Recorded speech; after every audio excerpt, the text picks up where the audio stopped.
जय श्रीमन नारायण। राधे राधे। जय राधे राधे। गोविंद गोविंद राधे। जय राधे राधे। गोविंद गोविंद राधे। श्रीमद् भागवत महापुराण कथा।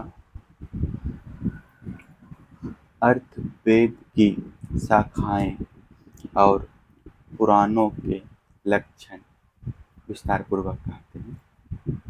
चैनल को सब्सक्राइब कर दीजिएगा, शेयर भी कर दीजिएगा। सूत जी कहते हैं, शौनक आदि ऋषियों में कह चुका हूँ कि अथर्ववेद के ज्ञाता समंत मुनि थे। उन्होंने अपनी संहिता अपने प्रिय शिष्य कबंध को पढ़ाई। कबंध ने उस संहिता के 2 भाग करके पथ्य और वेद दर्शकों को उसका अध्ययन कराया। वेद दर्शक के 4 शिष्य हुए, शुक्लायनी, ब्रह्मबली, मोदुस और पिपलायनी। अब पथ्य के शिष्यों के नाम सुनो।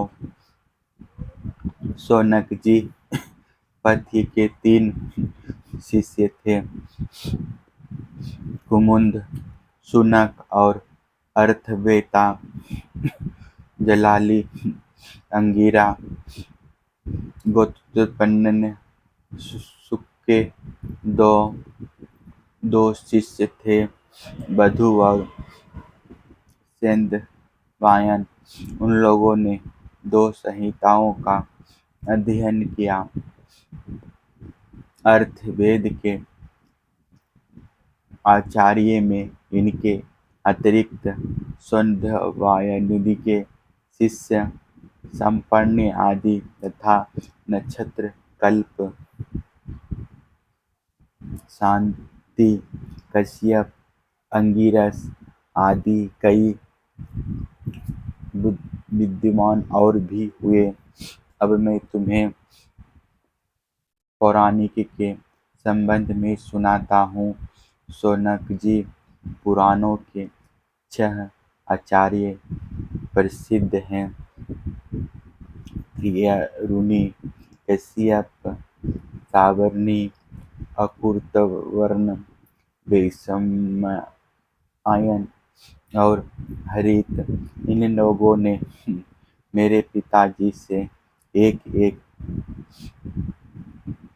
पुराण संहिता पढ़ी थी और मेरे पिताजी ने स्वयं भगवान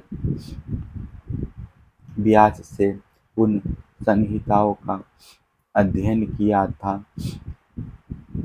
मैंने उन 6 आचार्यों से सभी संहिताओं का अध्ययन किया था। इन 6 संहिताओं के अतिरिक्त और भी 4 मूल संहिताएं थीं। उन्हें भी कश्यप, सावर्णी, परशुराम जी के शिष्य अकुर्तवर्ण और उन सबके साथ मैंने व्यास जी के शिष्य रोमहर्षण जी से, जो मेरे पिता थे, अध्ययन किया था। शौनक जी। महर्षियों ने वेद और शास्त्र के अनुसार पुराणों के लक्षण बतलाए हैं। अब तुम स्वस्थ होकर सावधानी से उनका वर्णन सुनो। शौनक जी पुराणों के पारदर्शी विद्वान बतलाते हैं कि पुराणों के 10 लक्षण हैं। विश्व सगर विसर्ग वृद्धि रक्षा मनवंतर वंश वंशानुचरित्र संध्या प्रलय हेतु उति और आपास्य। कोई कोई आचार्य पुराणों के 5 ही लक्षण मानते हैं। दोनों ही बातें ठीक है, क्योंकि महापुराणों में 10 लक्षण होते हैं और छोटे पुराणों में 5 विस्तार करके 10 बतलाते हैं और संक्षेप करके 5। अब इनके लक्षण सुनो। जब मूल प्रकृति में लीन गुण शुद्ध हो जाते हैं तब महातत्व की उत्पत्ति होती है। महातत्व से तामस राजस और वैकारिक सात्विक 3 प्रकार के अहंकार बनते हैं। त्रिविध अहंकार से ही पंचमात्रा इंद्रिय और विषय की उत्पत्ति होती है। इसी उत्पत्ति कर्म का नाम स्वर्ग है। परमेश्वरों के अनुग्रह से सृष्टि का सामर्थ्य प्राप्त करके महातत्व आदि पूर्व कर्मों के अनुसार अच्छी और बुरी वासनाओं की प्रधानता से जो यह चराचर शरीरात्मक जीव की उपाधि की सृष्टि करते हैं, एक बीज से दूसरे बीज के समान, इसी को विसर्ग कहते हैं। जड़ प्राणियों की अचर पदार्थ बुद्धि अर्थात जीवन निर्वाह की सामग्री है।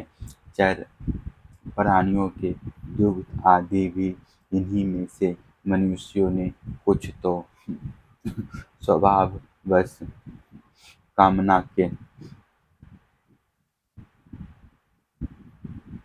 अनुसार निश्चित कर ली है और कुछ ने शास्त्र के आज्ञानुसार।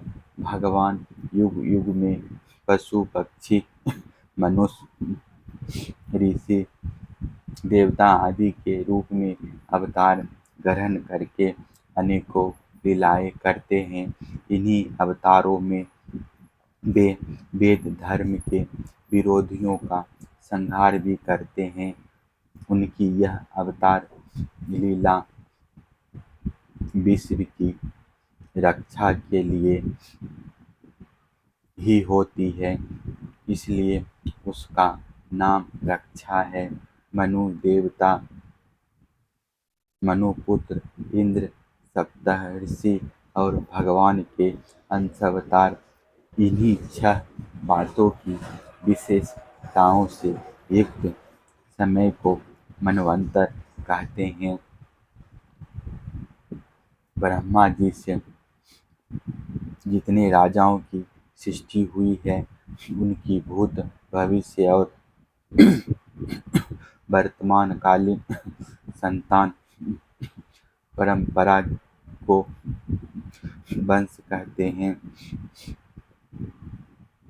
उन राजाओं के तथा उनके वंशधारकों के चरित्र का नाम वसुनु चरित्र है।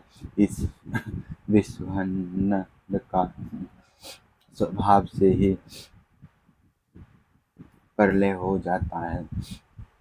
उसके 4 भेद हैं, नैमित्तिक, प्राकृतिक, नित्य और आत्यंतिक। तत्वज्ञान विद्वानों ने इन्हीं को संस्था कहा है। पुराणों के लक्षण में हेतु नाम से जिसका व्यवहार होता है वह जीव ही है, क्योंकि वास्तव में वही स्वर्ग विसर्ग आदि का हेतु है और अभितवास अनेकों प्रकार के कर्मकलाप में उलझ गया है। जो लोग उसे चैतन्य प्रधान की दृष्टि से देखते हैं, वे उसे अनुसायी अर्थात प्रकृति में शयन करने वाला कहते हैं, और जो उपाधि की दृष्टि से कहते हैं, वे उसे व्याकृत अर्थात प्रकृति रूप कहते हैं। जीव की वृत्तियों के 3 विभाग हैं, जागृत, स्वप्न और सुषुप्ति। जो इन अवस्थाओं में इनके अभिमानी विश्व, तेजस और प्रज्ञा के मायामय रूपों में प्रतीत होता है, और इन अवस्थाओं से परे त्रियंत्व के रूप में भी लक्षित होता है, वही ब्रह्म है। उसी को यहाँ आपास्य शब्द से कहा गया है। नाम विशेष और रूप विशेष युक्त पदार्थों पर विचार करें तो वे सत्ता मात्र वस्तु के रूप में सिद्ध होते हैं। उनकी विशेषताएं लुप्त हो जाती है। असल में वह सत्ता ही उन विशेषताओं के रूप में प्रतीत भी हो रही है और उनसे पृथक भी है। ठीक इसी न्याय से शरीर और विश्व ब्रह्मांड की उत्पत्ति से लेकर मृत्यु और महाप्रलय पर्यंत जितनी भी विशेष अवस्थाएं हैं, उनको रूप में परम सत्य स्वरूप ब्रह्म ही प्रतीत हो रहा है, और वह उनसे सर्वथा पृथक भी है। यही वाक्य भेद से अधिष्ठान और साक्षी के रूप में ब्रह्म ही पुराणों युक्त आश्रय तत्व है। जब चित्त स्वयं आत्मविचार अथवा योगाभ्यास के द्वारा सत्वगुण, रजोगुण, तमोगुण संबंधी व्यावहारिक वृत्तियों और जागृत, स्वप्न आदि स्वाभाविक वृत्तियों का त्याग करके उपराम हो जाता है, तब सात्व वृत्ति में तत्त्वमसि आदि महावाक्यों के द्वारा आत्मज्ञान का उदय होता है। उस समय आत्मवेता पुरुष अविद्याजनित कर्म वासना और कर्म प्रवृत्ति से निवृत्त हो जाता है। शौनक आदि ऋषियों, पुरातत्ववेता, ऐतिहासिक विद्वानों ने इन्हीं लक्षणों के द्वारा पुराणों की यह पहचान बतलाई है। ऐसे लक्षणों से युक्त छोटे बड़े 18 पुराण हैं। उनके नाम हैं ब्रह्म पुराण, ब्रह्म पुराण, विष्णु पुराण, शिव पुराण, लिंग पुराण, गरुड़ पुराण, नारद पुराण, भागवत पुराण, अग्नि पुराण, स्कंद पुराण, भविष्य पुराण, ब्रह्मवैवर्त पुराण, मार्कंडेय पुराण, वामन पुराण, बाराह पुराण, मत्स्य पुराण, कूर्म पुराण और ब्रह्मांड पुराण, यह 18 हैं। शौनक जी व्यास जी की शिष्य परंपरा ने जिस प्रकार वेद संहिता और पुराण संहिताओं का